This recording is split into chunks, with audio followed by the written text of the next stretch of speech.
What's up, everyone? Bill McCafferty here. Today is Friday, January 24th, 2020. Hope you're settled in today. Hope you're having a great week. Hope you're finishing off this week strong. Like we talk about all the time, Monday's your foundation for the week. If you set Monday and Tuesday up correctly, Wednesday and Thursday, you're kind of processing a lot of things. A lot of things are happening for you. So come Friday, you're kind of wrapping things up, winding up the week, getting yourself situated for Monday, and doing a lot of little things to kind of get out of the week and to get ready for the following week. And I hope you're going to set some time aside this weekend for some enjoyment, some personal stuff, some time with the family, some time to relax. And like we say, you want to get rejuvenated because Monday will come quick, and you need to be ready to rock and lay that foundation down on Monday. So I hope you're enjoying the videos. Like I said before, always make some comments about what you like, what you don't like. If you want to reach out to me, send me a message so we can connect and talk about maybe how we can do business or how I can help you. Because I have a few different things going on. I have an asset management company. I have my own portfolio. Also just released an education program. So there's a lot of ways that I can help you, and there's a lot of ways that you can help me. So if you want to reach out, please do so. I would greatly appreciate it, and I would like to help you. So the last 2 weeks, we did my new episode, A Day in the Life of an Asset Manager / Note Investor. So today is going to be episode 3. I hope you enjoyed the last 2 weeks. I think it's a real good overview for people to see what I'm up to and what I have to deal with on a weekly basis. So I'm going to continue what I did the last 2 weeks. The first part here, we're just going to do a review of my asset management portfolio, and then a quick little review of what I'm up to in my own portfolio. A lot of action in the asset management company, just a little bit in mine, slow and steady in mine, just always pushing forward with that, but sometimes not a lot going on. It's more maintaining. So let's go over the client portfolio.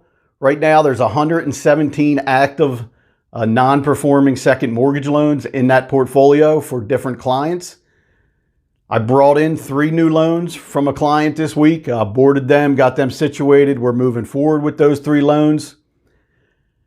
I've had 3 new contact with homeowners this week, either reaching out to resolve it, tell me their story, see what's going on. So 3 new borrowers. Of those 3 borrowers, I was able to send out 2 new loss mitigation packages. Like I said, my loss mit package is a 6-page form, and I request some financial documents from homeowners that want to resolve their mortgage so we can figure out something and put them in a good position so they can move forward and not get in the same position as they were in before. I did not receive any new loss mitigation packages this week. I don't like that. I always like having at least a package or 2 coming in every week so I can process and keep my deal flow and my pipeline moving forward. I won't get into crazy detail, but I have a lot of processes and systems in place to help me produce these numbers and to help these numbers move forward. So when I get 0 in my columns, I need to look and see, hey, I need to fine tune this. I need to do this. I need to reach out here. That is kind of how I keep my numbers moving and keep my numbers up. Tons of processes and systems to help me do that, to move forward. And I suggest anybody that wants to run a business or even in life, create yourself some processes and systems that you follow all the time. Helps keep you organized, helps make you efficient, and it definitely helps you. So I suggest that. So like I said, I received 0 loss mit forms. I sent out 1 borrower option form, and what I said before is my borrower option form is a form that I send out to the borrower after they send me their loss mit package. Gives them a couple payment options and what they can do. It's just an idea. If they like something differently, they'll let me know.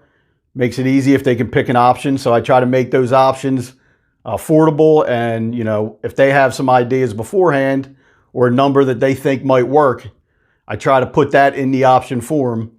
Makes the deal run a lot smoother. I sent out 1 new loan modification this week. Sent that out to a borrower. We agreed on new terms this week. Going back and forth for a little bit. Finally agreed what makes sense. I sent that out. That's due back in about 2 to 3 weeks. Like I said last week, I don't like to rush things. I like to get the package out to them. I like to give them a little bit of time to review everything, make them comfortable. If they have any questions, they can reach out. If you make it rush or you make it come back real quick, it causes a mess. I don't put deadlines on things, but I do have a due date, and that's why I give them a lot of time. That's all. You want them to be comfortable with what they're up to.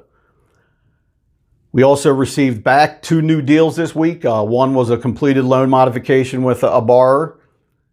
They sent that in. I got that processed. I got it over to the servicer, closed the legal file, got everything situated. That deal's closed and moving forward for one of my clients. And we also got another reinstatement, which is kind of cool. If you remember the last 2 weeks, I said we got a reinstatement each week, and I said they don't happen all the time. So to start off the year, every week now we got a reinstatement. And what's the difference between a reinstatement and a loan modification? A loan modification is we agree to new terms. It references the original mortgage and note, but it's new terms. So we sign that document. We don't ask them to fully reinstate the loan. They put a little money down in arrears up front. Then they get put into a payment plan to move forward. The difference with a reinstatement is there's no new loan modification. They basically pay all their back payments, all the owed interest, late fees, legal fees to get caught up, and they want to move forward with the original terms on the original mortgage and note. So that's what a reinstatement is. Boom, they send the money right into either myself or the servicer.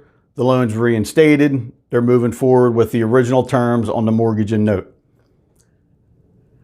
We got one new short sale payoff this week. Not a lot of payoffs so far this year, but there'll be some of them coming up in the pipeline during tax return time. Plus, there's a lot going on behind the scenes to set up those payoffs. We had a short sale in Florida. We got a $5,000 short sale payoff. Nothing big, but wasn't a high value house. The first took a big bath. And the first was deep into the foreclosure process. We, as the second mortgage lender, did not do anything with the foreclosure, so we were not in this deal with a lot of money. Made sense to take the $5,000, not to push back. I have a couple techniques where I can get more out of short sales, but this particular one, we were okay with it. It made sense, and we took the $5,000 for a short sale. No foreclosure sale dates this week, but what I want to point out is we actually have 6 foreclosure sales set over the next 4 weeks.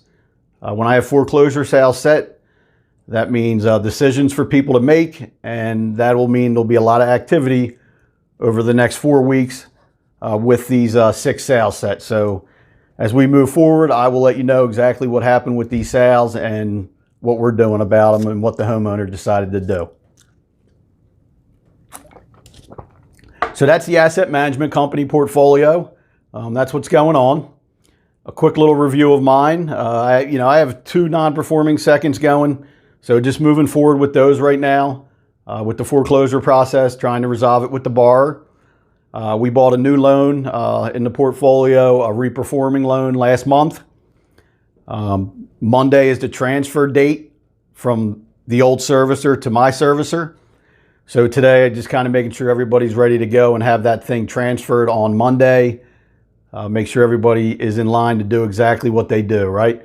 Because this business is always about follow-up and verifying with everybody that they're doing what they're supposed to do. That is what makes a successful business, and that's what real estate is all about. It's about the follow-up, it's about the follow-up, and it's about making sure people are doing what they're supposed to be doing on a daily, weekly, monthly, annually basis. I follow up all the time.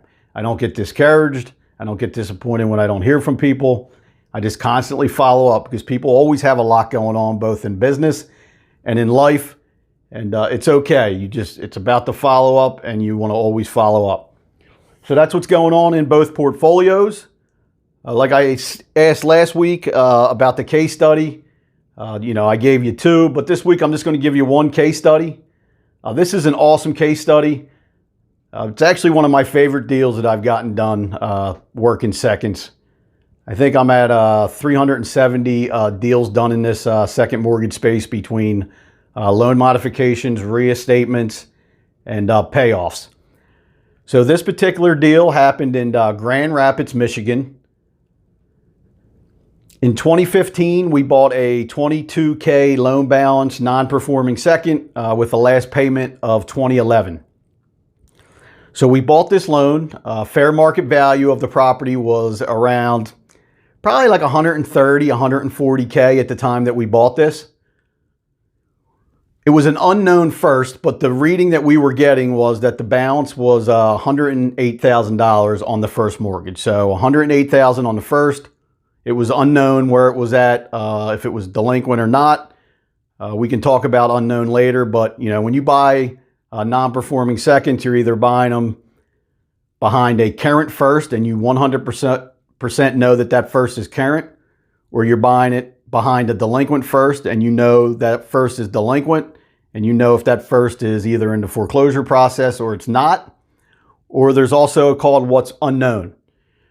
For whatever reason, you can't confirm or verify exactly what's going on with the first. So you can buy them at a bigger discount sometimes, and if you do a lot of homework and put the puzzle together, you can say, hey, I'm going to say there's 90% chance that this loan is performing, or you know, maybe it's not, but that's what unknown on the first means. So this was an unknown on a first. This was in Michigan. So in May of 2015, we started the legal process on this particular property. It's a single family home. You're going to find out why I like Michigan. You're going to find out why I like the redemption period. So Michigan's a pretty quick foreclosure state. We started the foreclosure process in May of 2015. So by August of 2015, we had a sale date set on the property. We took this property to sale, no contact with the homeowner. We went through sale. So when you get on the other side of the sale in Michigan, Michigan has a 6-month redemption period. And what that means is after you foreclose on a property, there's a 6-month window where the homeowner can redeem the property or, you know, get situated with the lender to keep the property. It also gives them 6 months to get situated if they don't want to redeem the property and they want to move out and figure something else out. So, you know, a lot of times investors don't like the redemption period because they say it delays things. But with the non-performing seconds, I feel like it just lets everything it lets everything settle in, and it buys you some time, and it gets everybody relaxed to make good decisions, and a lot of cool things happen. So with this case study, you're going to see exactly what I learned and one of the main reasons I love the redemption period and why I love this business, because anything and everything happens. No matter how much you think you know or what you do, you're always learning and different things are always happening in this business. So we're in the 6-month redemption period. We've had no contact with the homeowner, reaching out, sending letters. So about a month before our redemption period expired, we found out that the homeowner moved out of the house. She secured the property, locked it, winterized it, left it in great condition, left us a note that she moved out, and you know, everything, boom, boom, boom, here's the key. So when our redemption period expired, what my attorney's information back to me was, as long as we can prove it's vacant, we don't have to do any type of eviction process. Sorry, dropped something. We don't have to start the eviction process. So, you know, we were able to prove it's vacant. We got a realtor to meet a locksmith at the property. We changed the locks. We got possession of the property, and we're now moving forward. We decided to sell this property. We were just starting to get confirmation that the first was actually starting their foreclosure process, and because Michigan's fast, it didn't make sense for us to try to rent this property out or do anything with the first mortgage. So they were a little difficult to get a payoff from. It took us like 2 months to get a payoff from the first. And all we wanted to do was sell the property and get everyone paid out. So when we got the payoff from the first, you know, the loan balance was $108,000, but the payoff was over $170,000 because of late fees, owed interest, legal fees, and we were surprised to see that the payoff was over $170,000. Right around this time, the property's probably worth like 140, 150. And with a first at 170, there's really no room for us to sell this thing, get the first paid off, get us paid off, pay out commission, and to be done with this deal. So what we decided to do at this time is not what we like to do, but I call it a shutdown. In this business, all the deals don't work out. It's a numbers game. 1 out of 2 usually work out normal. The other one, you got to make business decisions on how you're going to exit it. So this particular one, I call them shutdowns. We just decide to shut the deal down, not put any more effort, time, or money into it. Let's just see if something happens. If something happens and pans out and we get put back in a good position, that's awesome. If that does not happen and a first mortgage forecloses and we get wiped out, it just becomes a write-off, a loss for us. If you're doing this business full time or you're an investor, at the end of the day and at the end of the year, you want some write-offs. Nobody likes to lose money or to wipe out, but the reality is if you're doing well and you're doing things the right way, you're going to need some write-offs at the end of the year. So that's why I always say this business is a long-term play.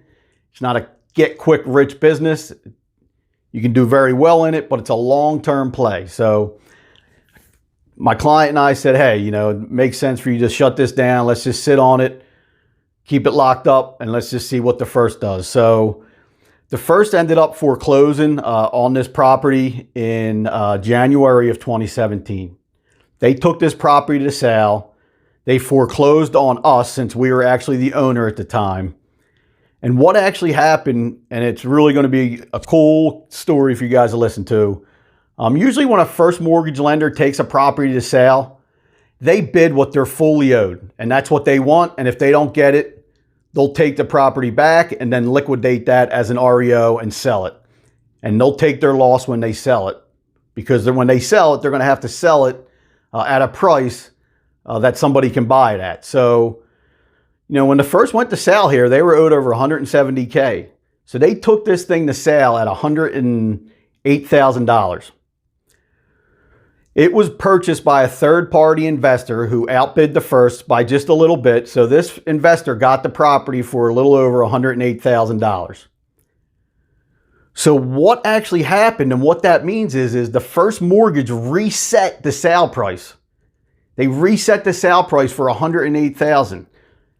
Nobody was owed $170,000 anymore. They were owed $108,000.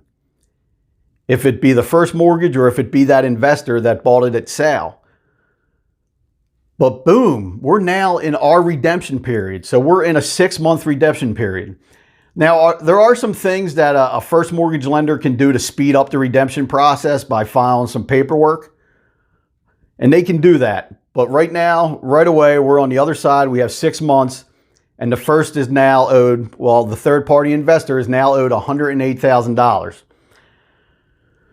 The next day, I'm called by a broker in Michigan who specializes in attacking the redemption period and who sells property and is very educated with the Michigan redemption period and how to profit from the redemption period. So he reached out to me and was like, do you realize what just happened?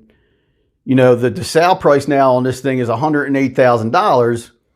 I don't know what you guys are owed or what you guys would take, but Grand Rapids is a pretty hot area right now. There's a lot of Chicago investors coming in that want to buy property in Michigan, especially Grand Rapids, because the rental properties in Illinois aren't making sense. They're coming into Michigan, buying properties and renting them out.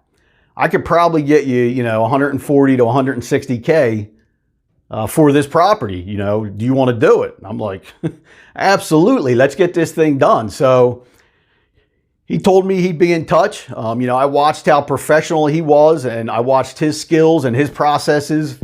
The next day he sent me over all the paperwork that we needed to fill out to get this thing listed. There was a couple things that he needed to take care of to make sure that the first mortgage didn't speed up the redemption period.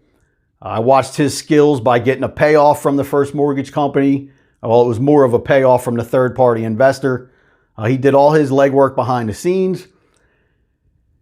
And within 2 weeks of listing this property, we had about a half dozen offers on the property. The offer that we took was a 151K all cash. They waived all inspections, so it was $151,000 offer on the property, all cash. They can close in 2 weeks. No contingencies, no inspections, as is.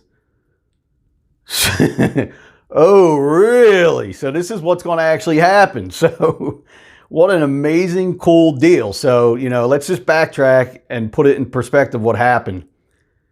We went from buying a delinquent second to foreclosing to getting possession of a property, thinking we were going to be able to exit and maybe, get our money out, maybe make a profit, to realizing that we were going to get wiped out, probably take a loss, then getting foreclosed on by the first mortgage lender, to then being in a redemption period where the sale price was reset from 170 down to 108K.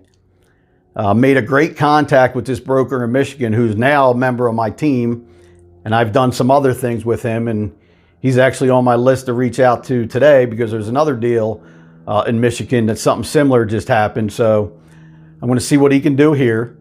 So let's just look at the quick numbers of what actually happened and what I learned that day and why I love the redemption period and why I love Michigan.